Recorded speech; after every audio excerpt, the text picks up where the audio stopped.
por iniciativa da parte. É uma questão de liberdade, portanto, individual. Nós temos uma garantia fundamental do acesso à justiça. Nós temos uma ampla e universal garantia de acesso à justiça. Artigo 5º, inciso 35 da Constituição Federal. A lei não excluirá da apreciação do Poder Judiciário lesão ou ameaça a direito. Temos também o artigo 3º do CPC, nesse contexto de acesso à justiça. Mas, de outro lado, um prato da balança é esse amplo e universal acesso à justiça. Do outro lado, nós temos a liberdade individual. Só vai a juízo quem quer. Todos podem ir. Em compensação, só vai quem quer. Como demandante, né? Porque como demandado, os senhores vão lembrar lá do artigo 238, o 238 já é uma lógica inversa quanto a... Às vezes o sistema ele é meio nefasto com o réu, e aí ninguém escolhe. Eu dizia que a parte é a parte porque quer, mas o demandante. Vejam que o 238 prevê que a citação é o ato pelo qual são convocados o réu, o executado, o interessado para integrar a relação processual. Veja, convocado, tipo convocação de guerra, né? Querendo ou não querendo, você vai ser réu. Recebeu o mandado de citação, eu estava doido para ser réu, ótimo, então vai lá, tiro porrada e bomba. Não quero ser réu, você não tem opção, assina aqui, por favor. Se você não assinar, eu sou oficial de justiça, tenho fé pública, eu vou certificar e esteja citado, não tem opção. Então, é claro que a questão da liberdade é com relação ao demandante, a escolha de ir a juízo. Pois bem, nessa ato de manifestação de vontade, de ir a juízo, manifestando uma pretensão, apresentando uma demanda, e ele se utiliza da petição inicial. Então, a petição inicial é o ato que dá início ao processo, que decorre dessa garantia do acesso à justiça. Aliás, nós temos a garantia, o direito de ação, previsto abstratamente no plano, na esfera constitucional. Aqui eu não tenho o quadro branco, então o que eu estou querendo dizer, deixa eu tentar fazer de uma outra forma, peraí. Nós temos a ação, temos a demanda, temos a petição inicial. Vai aparecer no chat para vocês aí. Não sei se eu tenho uma outra opção aqui no teclado. Não, acho que eu vou mandar brasa. O que eu queria dizer com o que está no chat aí para vocês é que há uma relação de abstração e concretude. Em relação ao direito de ação, é o plano mais abstrato, embaixo a demanda e mais embaixo ainda a petição inicial.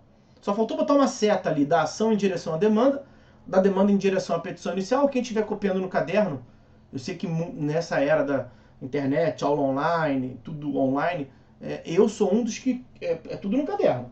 Então, se você olhar aqui meu escritório, porque não tem muito livro em cima, mas eu tenho, sei lá, 10 ou mais de 10 cadernos para matérias diferentes. Então, quem estiver copiando no caderno, faça uma seta ali, ação, seta para baixo, demanda, seta para baixo, petição inicial. Se tiver uma folha do Word, você dá teu jeito aí também que você vai encontrar a ferramenta. E o que eu quero dizer com isso é o seguinte: o direito de ação está no nível mais abstrato possível. Todos têm o direito de ação. Como nós temos um amplo e universal acesso à justiça, até o nascituro, o sujeito não nasceu com vida ainda, então está na fase, vamos assim dizer, pré-pessoa natural, né? Então, antes de ser pessoa natural, está ali na iminência de ser uma pessoa natural, ele já tem acesso à justiça, ele já pode ir a juízo. Vai necessitar de uma representação, é evidente, nos moldes lá do artigo 71 do CPC, mas ele pode ir a juízo representado por alguém, em regra, sua genitora. Até depois da morte, o espólio tem acesso à justiça. O espólio pode ser sujeito de direito, polo ativo ou polo passivo. Então todos têm o direito de ação. O que é muito difícil de um dia já ter exercido. E aí na sala de aula geralmente eu pergunto, para mostrar isso, alguém aqui não tenha... Na graduação é mais fácil, né? Alguém aqui, na sala de aula, por acaso nunca foi a juízo, seja como autor ou como réu? Estou falando como advogado para vocês que já estão no nível de uma pós-graduação, não. Estou falando como advogado. Estou falando como autor, como demandante, sujeito que manifestou uma pretensão em juízo a seu favor. Ou como demandado, sujeito em face de quem foi manifestada uma pretensão. Você já foi a juízo formulando pedido em face de alguém? Ou você já foi a juízo para se defender de um pedido que alguém formulou contra você? Se você nunca foi, se você já foi, você tem o direito de ação e já o exerceu. O exercício em concreto pelo direito de ação é a demanda. Se você nunca foi como autora, nunca foi como réu, vamos generalizar aqui, pois bem, você tem o direito de ação. Está na sua esfera jurídica de patrimônio jurídico, um dia poderia juízo. E se você nunca foi, você nunca o exerceu. Você nunca demandou. Você nunca foi demandado. Minha filha Beatriz, de 6 anos. Ela tem o direito de ação, mas ela nunca o exerceu. Ela nunca atuou numa demanda. Pois bem, então percebam, a demanda é um ato de concretização, está no plano mais concreto em relação ao direito de ação. A ação você pode ter e nunca ter exercido, já a demanda é a ação exercida. Tá, e aí, e a petição inicial? A petição inicial é o exercício da demanda. A demanda ainda é um conceito abstrato. A petição inicial é um ato concreto. Nós vamos passar a ver aqui a sequência, deve respeitar uma certa ordem dos atos processuais. Então já demonstrei que o primeiro dos atos é a petição inicial. Vigora no... por isso que a petição inicial é costumeiramente chamada como instrumento da demanda. Sempre que vocês encontrarem uma posição doutrinária afirmando ser a petição inicial um instrumento da demanda, é isso que eu acabei de falar. Está no plano mais concreto. É porque agora também é documento em PDF, né? Arquivo digital, você não toca nela. Mas era bom quando era físico, eu falava assim, a petição inicial é aquilo que você imprime e leva lá para protocolar no projeto, no distribuidor. É a petição inicial, é o mais concreto. Então, a petição inicial ser um instrumento da demanda, há quem diga que é um instrumento do direito de ação, do exercício do direito de ação, é isso, é um instrumento do exercício em concreto. A petição inicial, ela tem um aspecto um tanto quanto excepcional em relação aos atos processuais, de modo geral, porque vigora no processo a liberdade das formas e até mesmo a instrumentalidade das formas. Os senhores devem se lembrar bem a previsão do 277, instrumentalidade da forma. Quando a lei prescrever determinada forma, o juiz considerará válido o ato se, sendo ele realizado de outro modo, lhe alcançar a finalidade. Essa é a regra geral em relação aos atos processuais. O primeiro ponto, liberdade das formas. Em regra, não há uma forma específica. Segundo ponto, mesmo que seja prevista uma forma A e você praticou pela forma Z, se a forma Z foi possível de alcançar a finalidade que a forma A pretendia, é para considerar válido. É o que passa pela compreensão da ideia de um processo civil da instrumentalidade, um processo civil da efetividade, tentar eliminar vícios formais. Com a petição inicial, algo parcialmente distinto se dá. Por quê? Porque a petição inicial ela é um ato solene. A petição inicial ela é um ato formal. Então a petição inicial tem alguns requisitos. É esse o tópico que eu quero tratar com os senhores agora. Os requisitos da petição inicial. Costumeiramente, se afirma que o artigo 319 trata dos requisitos da petição inicial. Os senhores já vão entender por quê agora. Quer ver? Dou-lhe uma, dou-lhe duas, dou-lhe três. Está no chat aí, ó. Capítulo 2º do procedimento comum da petição inicial. Seção 1ª dos requisitos da petição inicial. Artigo 319. É o que você está autorizado a pensar? Pô, mole pra gente, né? O tópico é dos requisitos da petição inicial. Tem uma seção do código que tem esse título. Então, vou matar no peito e vou sair jogando. É isso, já sei. Não, né? Não é por aí. O legislador tem dessa. Acho que o legislador faz de propósito para te embaranar, para poder cobrar no concurso, para o professor ter o que falar em sala de aula. Porque se fosse tudo tão claro, o que estaríamos fazendo aqui? Eu lembro sempre nessa hora, em circunstâncias parecidas como essa, do que o professor Eros Grau dizia, né? O direito não deve ser interpretado em tiras. Não é aquela tirinha do jornal de domingo que você lê um quadrante, lê outro quadrante, lê o último, uma tirinha, 3 quadrantes, pô, entendeu tudo, deu risada. Geralmente tem uma situação lá engraçada, constrangedora e é isso. Não, o direito é muito maior. No direito você não deve achar que entendeu tudo sobre requisitos da petição inicial, tendo se limitado a ler parte do código que trata sobre isso. Então vamos aqui tratar dos requisitos de forma mais ampla possível do que se encontra em sede doutrinária. Eu já posso lhes dizer que há requisitos atípicos. Quando eu digo que são requisitos atípicos, é porque não estão previstos no capítulo do código destinado aos requisitos da petição inicial.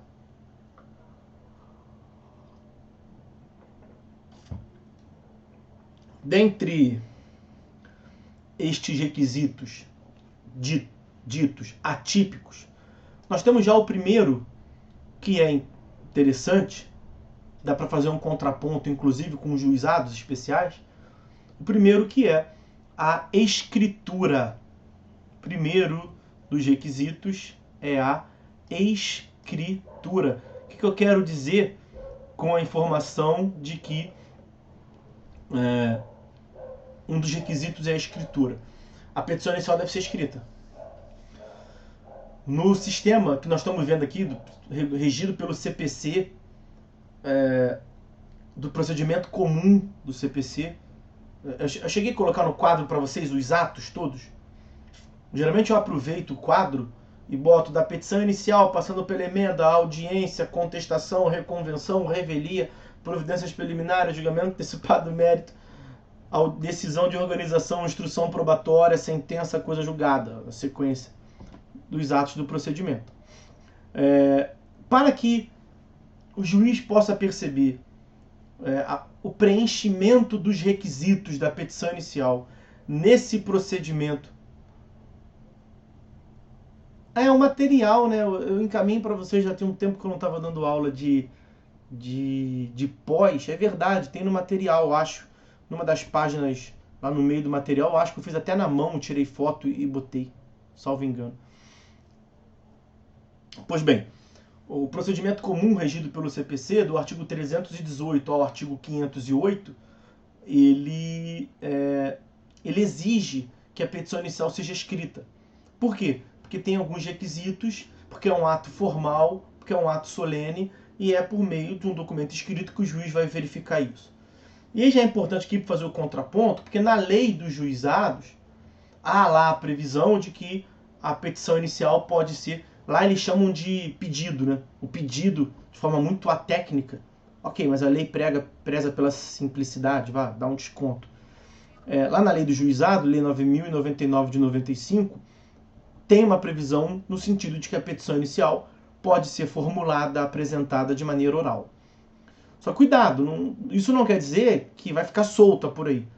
É que por uma questão de simplicidade, de aproximar das causas das demandas reprimidas, o legislador previu dessa forma, os senhores verão isso no módulo de juizados especiais, para que aquele que não é letrado, aquele que não está aquele que não está familiarizado com as questões jurídicas e com o ambiente jurídico, que seja procurando um advogado, que ele se dirija ao balcão da serventia do juizado e vire lá ao servidor: quero propor uma petição inicial, quero propor uma demanda, fazer um pedido, aconteceu isso, aquilo, outro. O servidor vai reduzir aquilo a termo, né?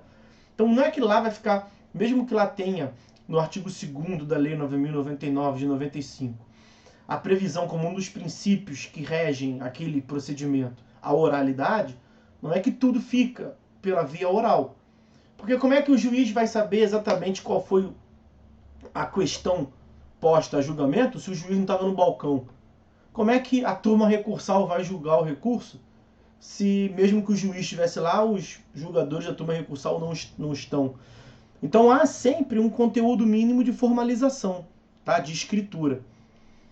Mas dá para você contrapor muito nitidamente o sistema informal do juizado, que a parte se dirige ao balcão e canta lá o que aconteceu, o servidor vai reduzir, acho que o próprio nome já ajuda, né? Reduzir a termo.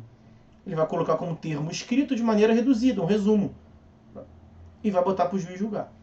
Aqui no CPC é ao contrário. Aqui prepondera, especialmente na petição inicial, a formalidade tem que ser escrito. Um outro requisito que não se encontra previsto no 319, mas é importante, é a assinatura por advogado, né?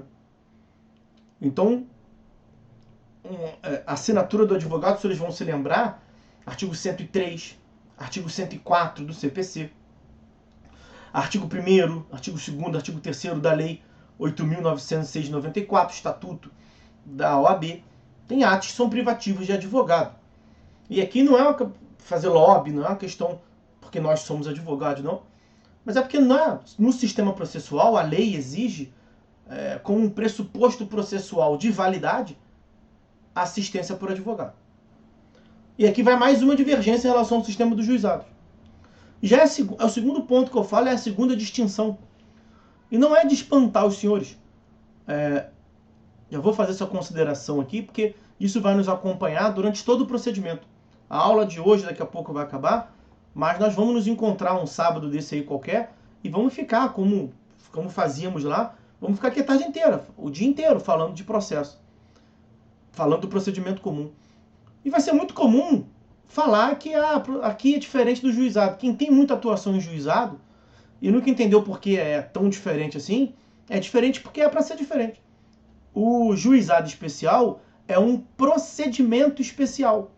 E o que nós estamos vendo aqui é o procedimento comum. O que diferencia o procedimento comum do procedimento especial? Os procedimentos especiais, de modo geral, asterisco, janela, balãozinho do pensamento. Cuidado para não confundir procedimento especial com juizado especial. Tá? Juizado especial é uma espécie, fica ruim, né? O juizado especial é um tipo de procedimentos especiais. Então, o procedimento especial é um gênero, juizado é uma das várias espécies. Ações possessórias, procedimento especial. Ação de exigir contas, procedimento especial. Mandato de segurança, procedimento especial. Juizado especial, também é procedimento especial. Calha de ter um nome especial para um lado, especial para o outro. Tá? Bom, então vamos lá. Juizado especial é uma das espécies de procedimento especial. E o que é procedimento especial? É todos que são diferentes do comum. Por vezes, a distinção é pouca. No Código de 73, tinha um procedimento especial que a única distinção era o prazo de 5 dias para contestar. O resto era tudo igual. Era a ação de exibir contas, que nem existe no Código atual. Mas tem procedimentos que a distinção é muito pouca, só no comecinho ali, depois a própria lei diz que daqui em diante segue o procedimento comum. Tem procedimentos que são muito diferentes do procedimento comum. Inventário e partilha é muito diferente do procedimento comum. Pois bem, seja pouco diferente ou seja muito diferente, nos dois tem diferença. Procedimento especial é aquele que tem distinções ou uma única distinção em relação ao procedimento comum. E os juizados especiais têm bastante distinções em relação ao procedimento comum, essencialmente norteado por essa distinção de paradigma quanto à formalidade. O procedimento comum é mais formal, o procedimento do juizado especial é mais informal.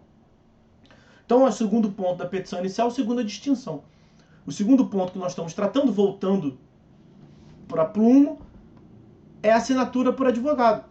Porque aqui prepondera a ideia de que a capacidade processual se divide em 3. Vocês se lembram disso? Capacidade de ser parte, capacidade de estar em juízo, capacidade postulatória. Capacidade de ser parte. Artigo 1º do Código Civil. Toda pessoa é capaz de direitos e obrigações.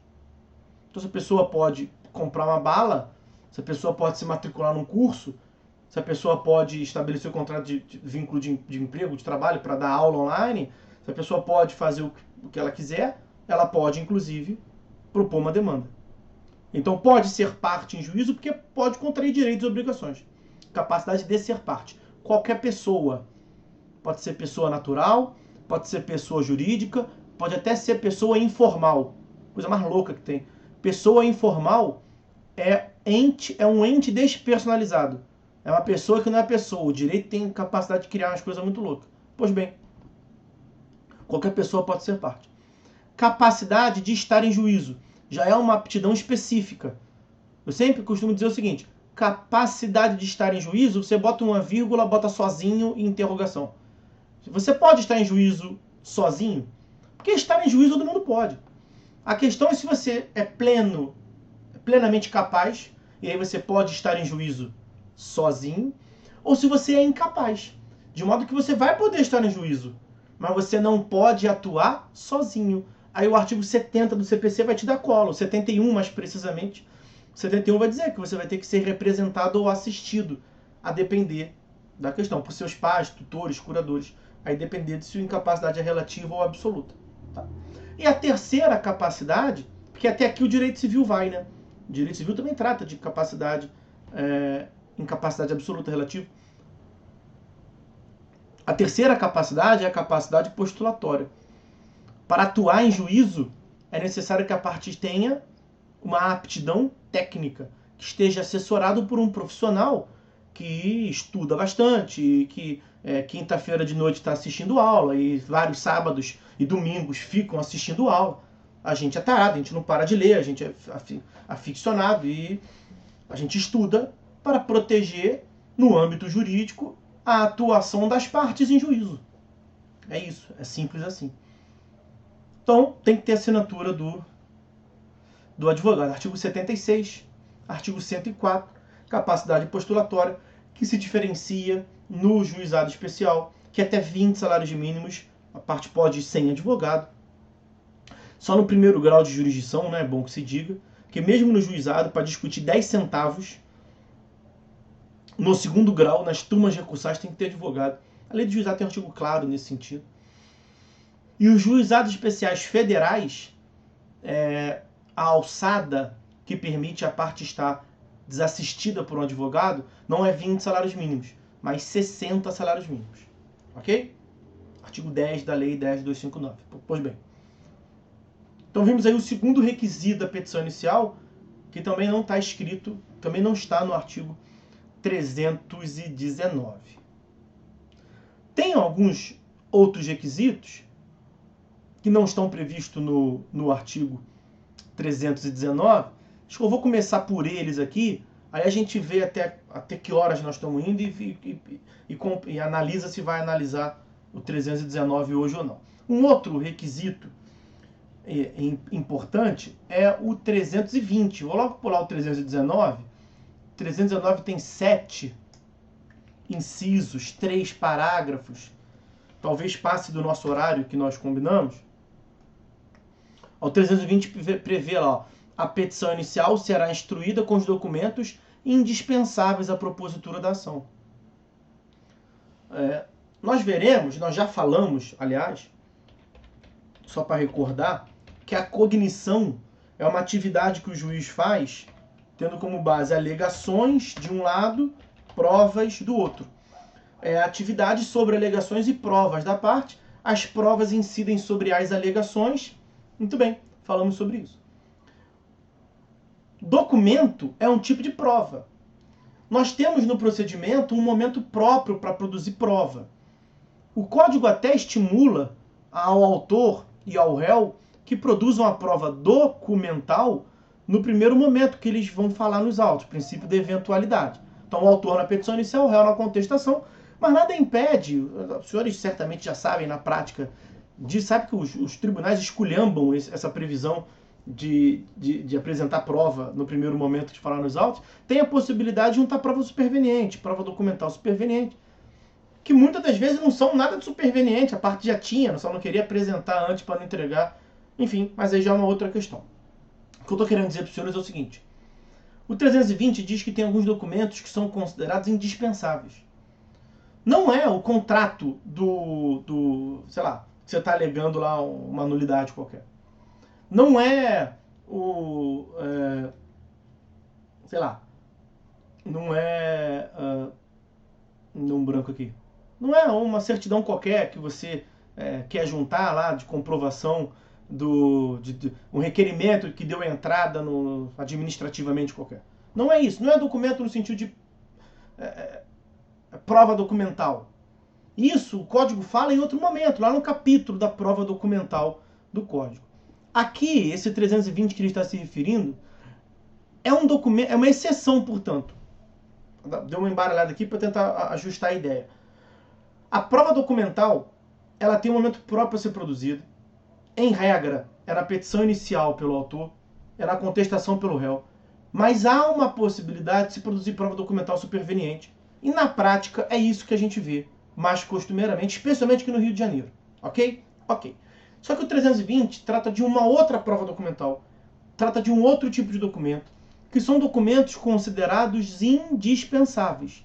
Documentos sem os quais não tem como avançar. O exemplo, por excelência, é a juntada do título executivo extrajudicial lá na tutela cognitiva. Os senhores vão encontrar isso lá no artigo 798, inciso 1º, a linha A. Mas, eu sei, nós não estamos aqui no procedimento executivo. Eu sei disso. Tá lá, 798. Ao propor a execução, incumbe ao exequente instruir a petição inicial. Então, o documento tem que ser juntado à petição inicial, que é indispensável. O título executivo extrajudicial.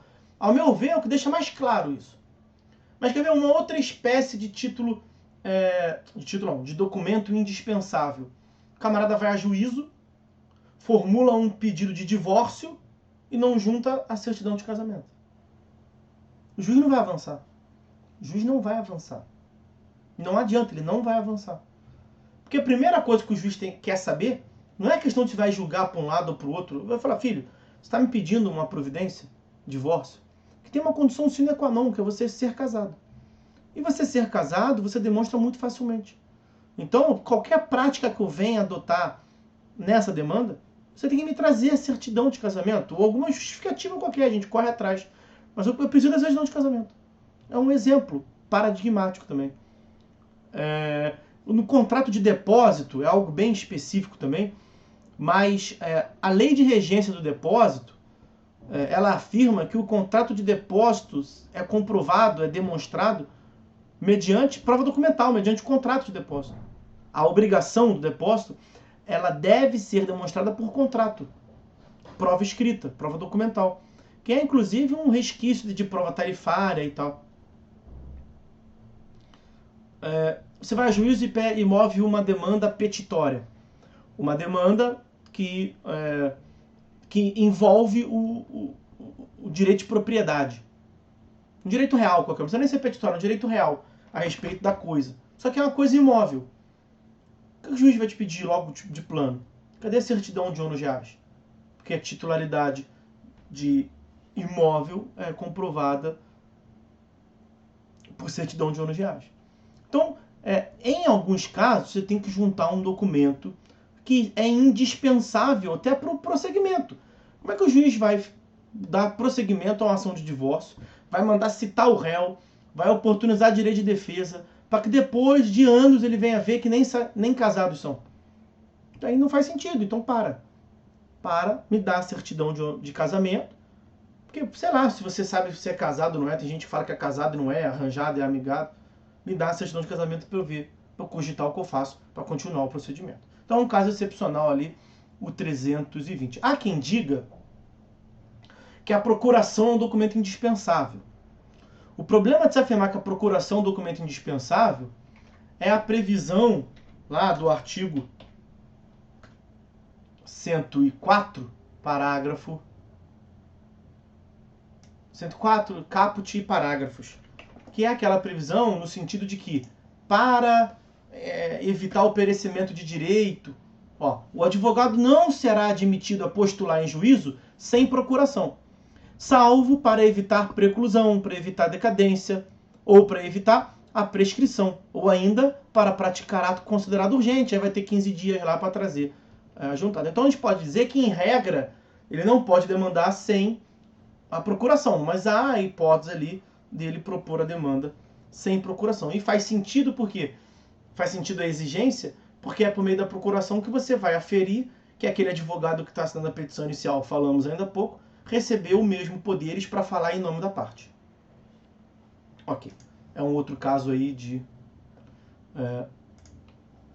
documento indispensável. Seguindo, quero tratar, por fim, nesse aspecto ainda introdutório, de um ponto que me é muito caro. Eu tratei disso na minha tese, falei no meu mestrado, falei na tese de doutorado, que é um requisito específico de exercício do contraditório.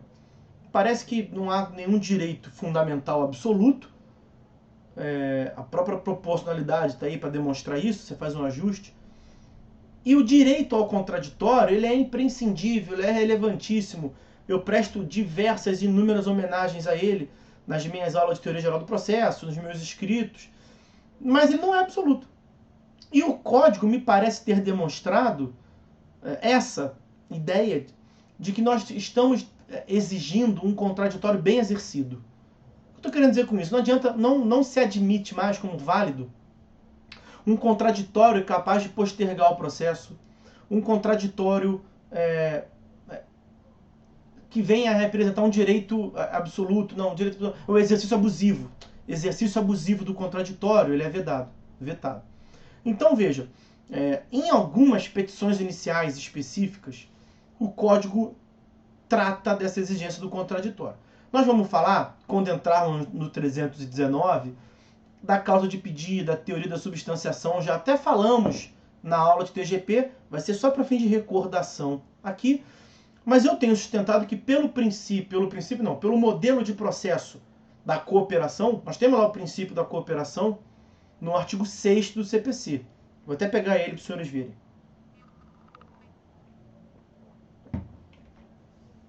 Vou pegar o artigo 6º para fins de recordação. Está aqui o artigo 6º.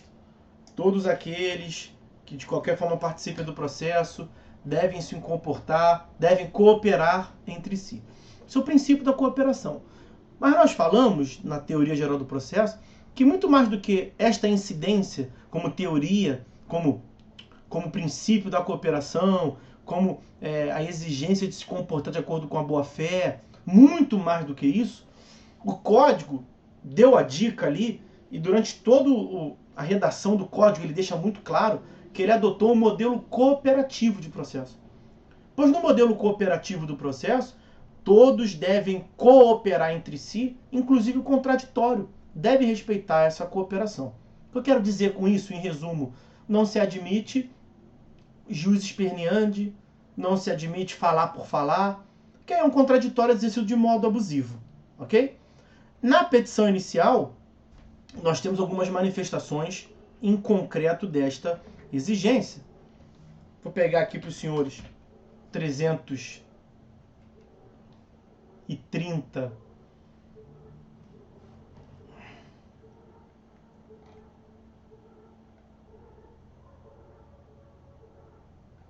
Peraí aqui.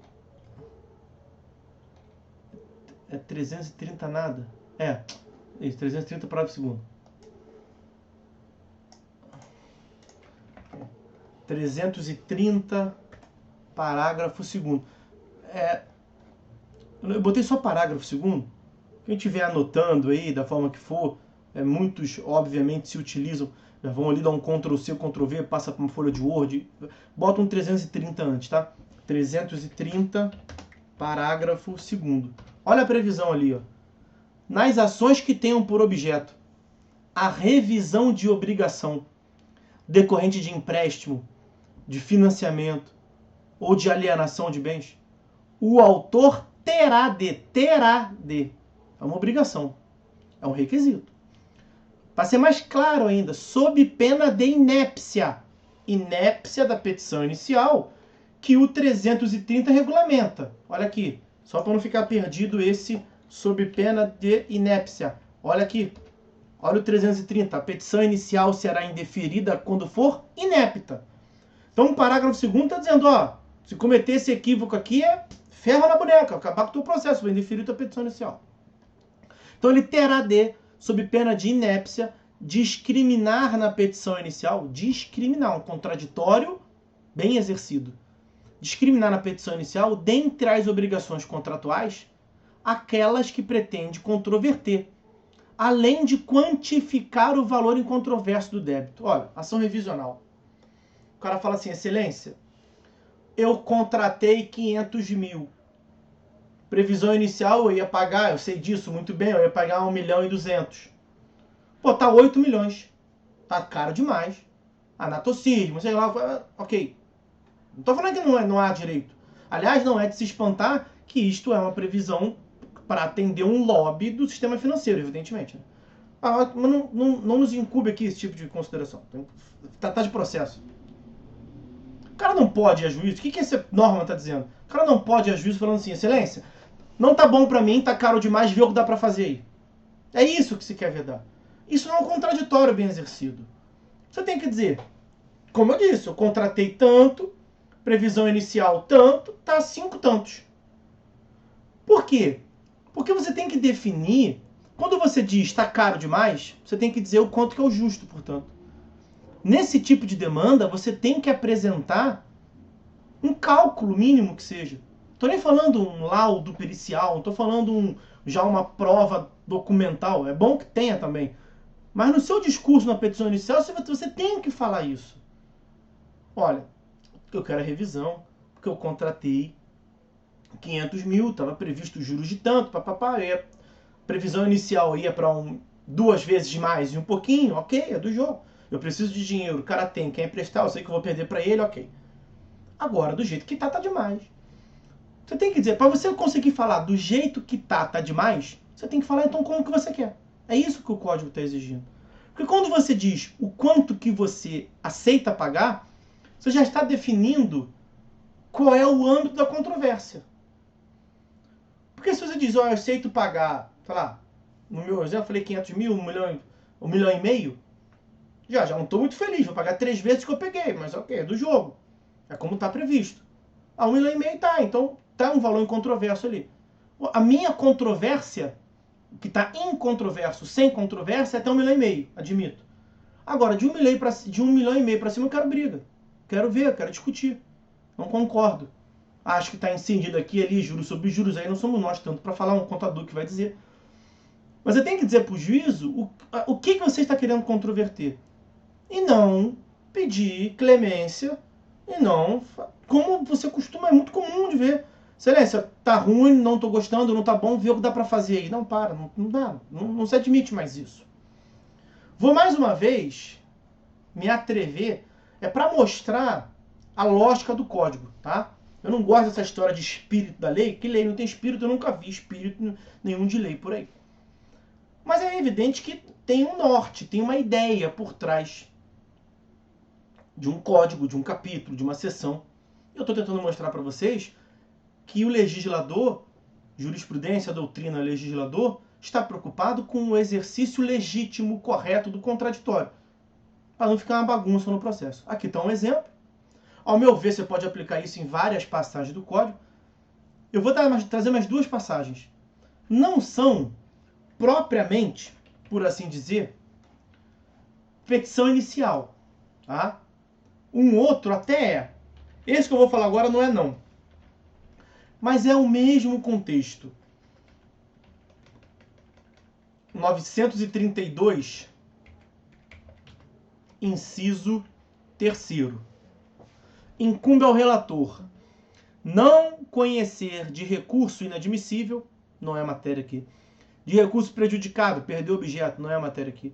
O que me importa é a parte final. Não, lê a primeira parte e lê a última. Não conhecer de recurso que não tenha impugnado especificamente os fundamentos da decisão recorrida à lei.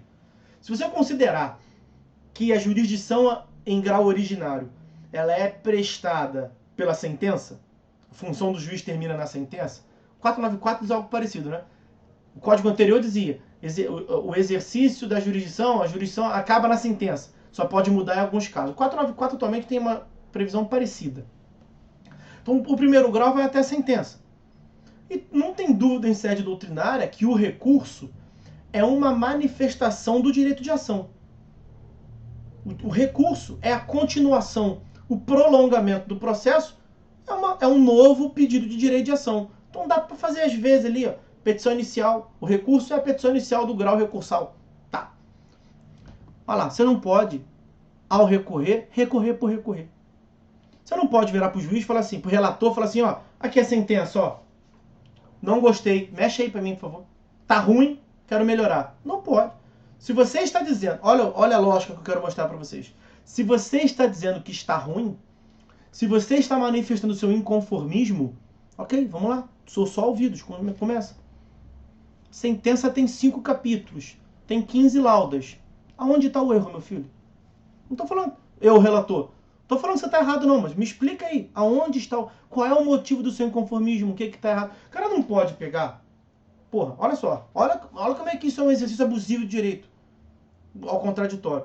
O cara é autor, sentença, improcedência, perdeu. O cara repete a petição inicial. Eu já vi, o cara mudou, só botou apelação. O cara só deu uns meia dúzia de toque na tecla, apelação. E é cópia literal da petição inicial. Isso é um exercício abusivo de um direito. Isso é quem não sabe, quem está descendo pro play sem saber brincar. Ah, Vanessa está dizendo, também já vi. Isso é um absurdo, gente. Pô, isso não justifica o honorário que está recebendo do seu cliente. Isso atravanca o judiciário. E depois quer ficar por aí, cada um tem que fazer a sua parte. Inclusive nós, advogados. Deu uma queda de luz aqui. Não sei se é impressão. Pois bem, tem que exercer o contraditório na moral, de forma legítima. Discursivamente, portanto. Tem que exercer o contraditório de modo discursivo, argumentativo. É óbvio que você tem todo o direito do mundo de falar que não gostou, que está errado, mas tem que dizer o porquê. Ah, Vanessa já viu, eu já vi, o cara repetir a petição inicial, exercício abusivo do direito. O 932, inciso 3º, está dizendo pro relator, dá na cabeça de um cara desse, acabou, não pode brincar com um cara desse. É essa a lógica, de falar por falar, jus esperneandi. Não, argumentativo, com argumentos de modo sério, à vontade. Desse jeito não dá. Quer ver? Aí para fechar, para matar a pau, vou falar dos embargos à execução. Embargos à execução é matéria de defesa lá na execução. Ok? Ok.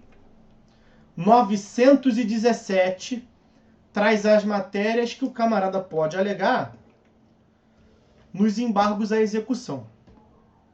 Os embargos à execução possuem natureza de ação cognitiva.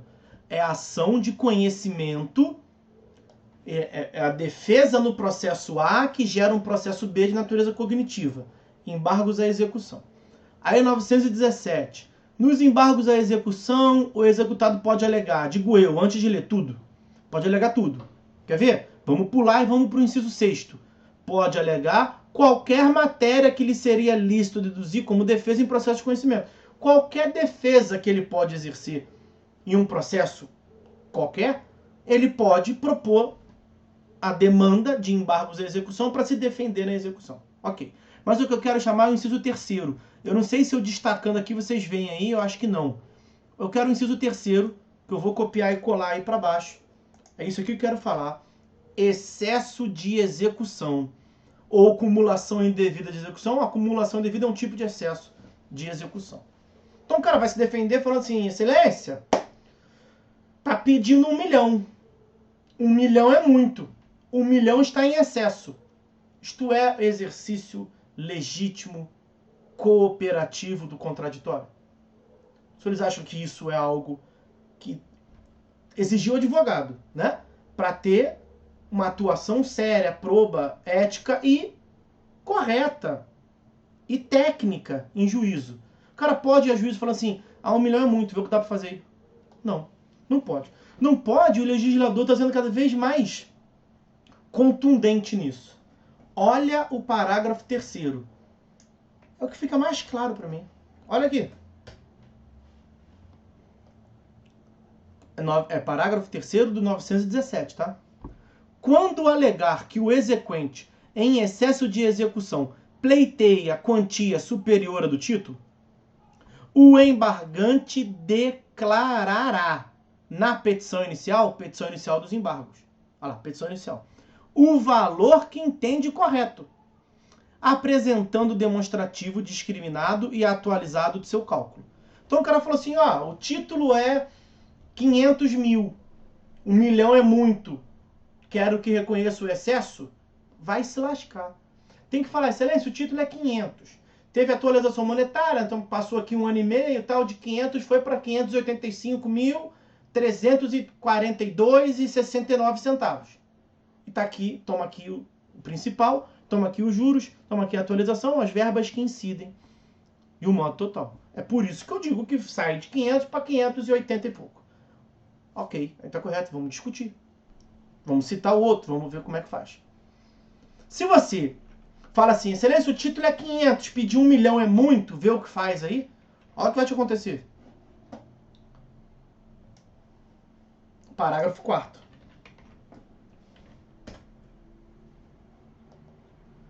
Não apontado o valor correto ou não apresentado o demonstrativo, que é o dever que o parágrafo 3º trouxe, não é isso? Os embargos à execução, o processo do embargo à execução, que a tua petição inicial dos embargos está querendo provocar. Olha lá, inciso 1º, serão liminarmente rejeitados, sem resolução de mérito, se o excesso de execução for o seu único fundamento. O cara só se defendeu na petição inicial dos embargos, dizendo que é muito. Título 500 mil, excelência, 1 milhão é muito. O que o juiz, em tese, vai fazer? Espécie-se guia, paga 1 milhão. Penhora online de 1 milhão. Mas silêncio, eu falei que é muito. Pois é, falar que é muito, meu filho. Qual não vai falar que é muito? Você tem que exercer o contraditório de modo sério. Isso é um requisito específico.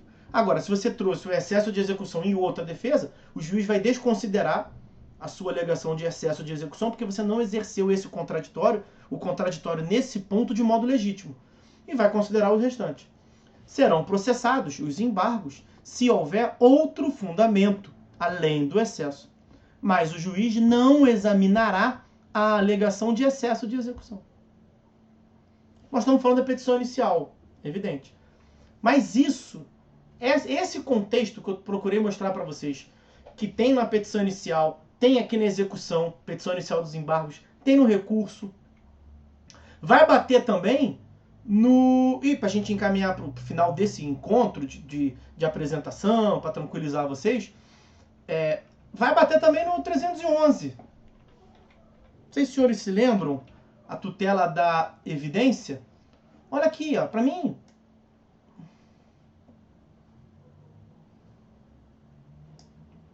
Isso aqui é o mais claro, ó.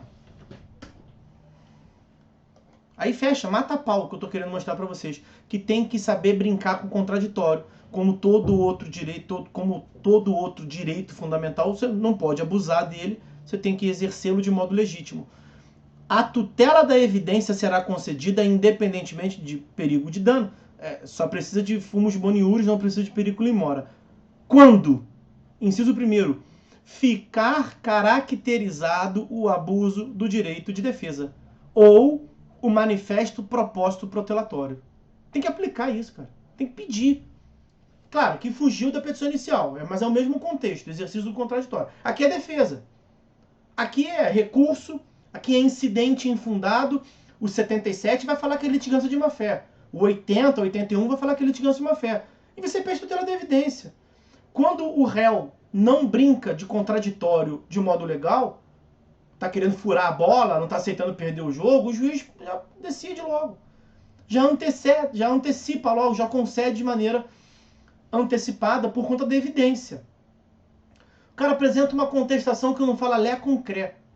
Eu tenho visto aí contestações 300 páginas. Que não tem Os bancos agora estão numa moda, estão numa mania de fazer uma contestação. O escritório faz uma contestação só para tudo quanto é tipo de causa. Então, roubo, fraude de terceiro, genericíssima, Fernando. É muita coisa. Porque cartão sem solicitação, negativação indevida, tudo quanto é tipo de defesa. Apareceu uma ação nova no escritório, eles montam uma defesa e é um capítulo a mais na contestação genérica. Não tem graça, isso não é legal, isso não é bonito. O que o juiz tem que fazer? Você está querendo demandar assim? Real, é assim que você vai praticar no processo? Então é o seguinte, eu vou inverter o fator tempo no processo, você está querendo atrapalhar, não tá? Está querendo tumultuar Ah, legal, beleza. Conceda só ao autor que ele pediu. Porque aí você vai querer correr. A gente inverte o fator tempo no processo, e aí quem vai querer... Porque quem está com a faca no pescoço é o autor, em tese. Quem está pedindo algo que não está, o bem da vida não está com o autor. Ele vai a juízo para pedir. Pedido imediato. Se você inverte isso e dá para o autor que ele está pedindo porque o réu não sabe exercer o contraditório, aí ele vai ficar pianinho, aí ele vai saber exercer. Não, mas excelência, veja bem, analise o capítulo número 64.3.8. Pô, pelo amor de Deus, virou índice? Livro? Então veja, todos têm que exercer o contraditório de modo devido. Eu vi que alguém botou algo no chat ali, já vou dar atenção. Todos têm que exercer o contraditório de modo devido, de modo legítimo. Na petição inicial, nós voltaremos a falar isso no próximo encontro, que na causa de pedir isso fica bem claro, mas em algumas passagens do Código Legislador deu a cutucada que ele deveria dar para mostrar que a gente tem que aprender a lidar com o contraditório de modo cooperativo no processo. Vanessa, e o pior, que vem com dados que não pertencem ao processo por causa do código. Isso, fala nada com nada. Você lê e fala assim, porra, esquece. Mas sabe mais? Aqui é pra gente ter munição, subsídios, para ganhar algo em juízo, ou com mais facilidade. O cara pegou uma contestação dessa, excelência, pela ordem 311, inciso 1º.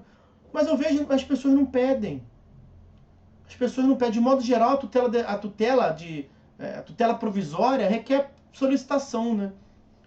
Então, combinado. Pegou num processo desse aí, uma contestação dessa de modo genéricaço, nada com nada, você vai fazer uma petição, é um dever, você tem obrigação para o teu cliente, e para os teus honorários e para o teu cliente, de falar, excelência, esse camarada não sabe brincar de contraditório, ele não sabe o que é um processo cooperativo, então me faça o favor, taca na cara dele aí o 311, inciso 1º. Porque é claro, quando ficar caracterizado o abuso do direito de defesa, contestação com 300 páginas, pô, pelo amor de Deus. Com um tópico, uma linha que tem de longe a ver com o teu caso e 299 laudas que não tem nada a ver, pô, tá mais do que caracterizado e não tem que ter urgência, é evidência. Excelência, está evidente que esse réu não quer brincar legitimamente de contraditório. Então aplique a ele, por favor, as consequências da lei 311, inciso 1º. Porque quando ele perdeu o bem da vida, o direito discutido, seja o dinheiro, seja a entrega de um bem, seja lá o que for, e veja, não é tutela definitiva, então excelência, me dá provisoriamente. Depois ele vê o que ele faz, ver se ele comporta direito no processo. Prof, já argumentei isso em audiência e o juiz ignorou. Pois é, nem todos levam. Não, claro, não estou falando que você vai ganhar, mas você tem o dever de pedir, de tentar. Mas, ok, isso aí... A lei é uma coisa, a técnica é outra coisa, a doutrina, e uma coisa muito diferente é a prática. Né? Nós estamos aqui aprendendo o que é o ideal de coisas, um estado a ser alcançado.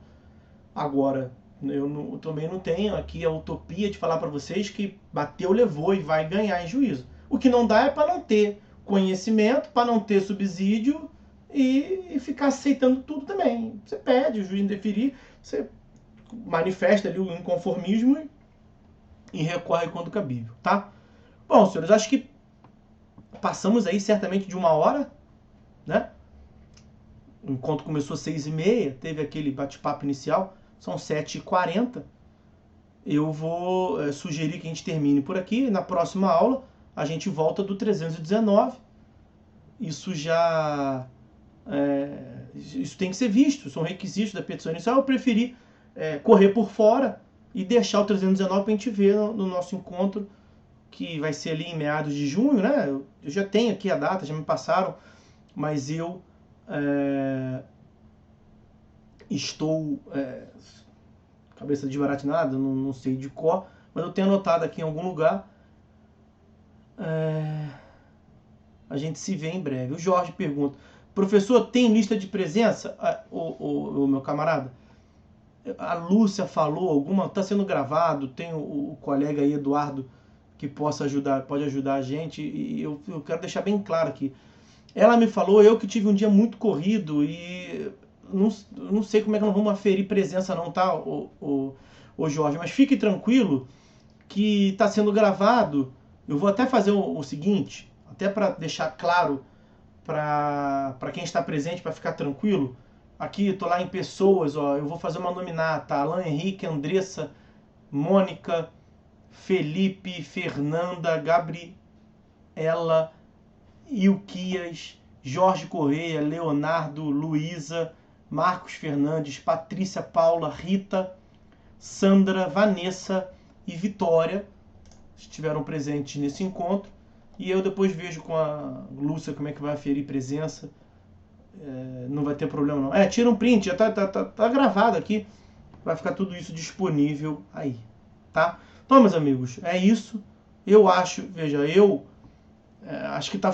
acho que flui bem, fica bem dinâmico. Pego lá artigo de lei, consigo falar bastante coisa. Quem eventualmente esteja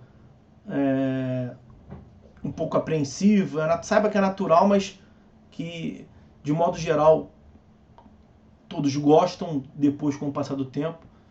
Mas eu imagino que a grande maioria já esteja acostumado com esse ambiente. É um novo mundo, né? Nós vamos daqui a pouco virar os Jetsons, tudo online, mas parece que é a solução para a gente nesse período aí de transição, porque não se iludam, o Covid não acaba quando acabar.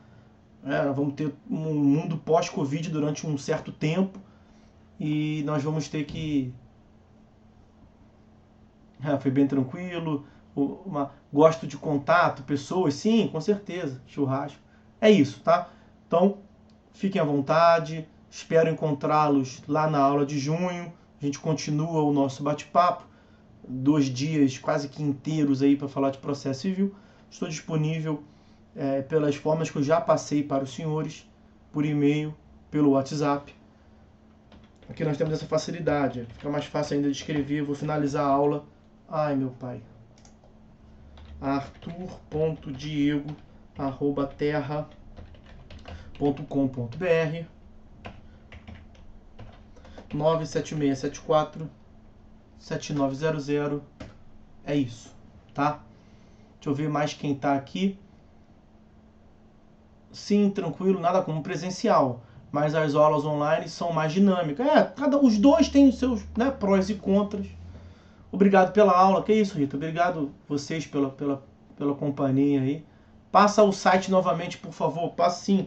arthurvieiracursos.com.br www.arthurvieiracursos.com.br. Passa o site. Marcos, você tem uma didática maravilhosa. Poxa, obrigado. Muito obrigado. Fico muito feliz. Boa noite, professor. Ótima aula. Valeu, Jorge. Obrigado. Ótima aula. Valeu, Felipe. Galera, então acho que é isso, né? Acho que cumprimos bem aqui o nosso papel de fazer essa introdução.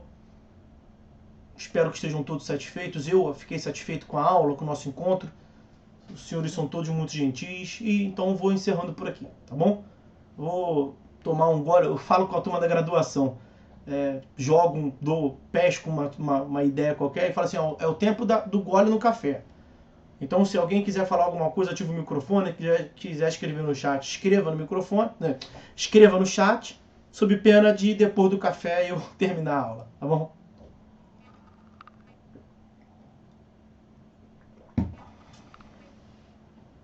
Vou terminar meu vinho, então é isso. Então, vamos terminar os nossos vinhos, as nossas cervejas, o nosso copo de água, suco de laranja e o nosso café. Estou encerrando aqui, fiquem todos com Deus. Até uma próxima.